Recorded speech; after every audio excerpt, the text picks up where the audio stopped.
د اشرف غني او د جمهوریت د بنیاد ړنګولو ازار لا هم عبدالله نه پرېږدي.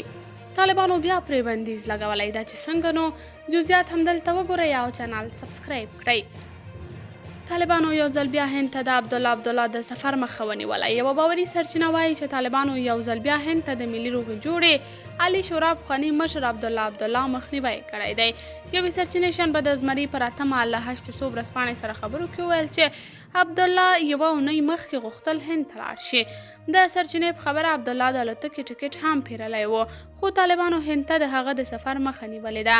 داسې ښکاري چې عبدالله یو ځل بیا په لنډمهاله توګه ممنوع الخروج شوی دی.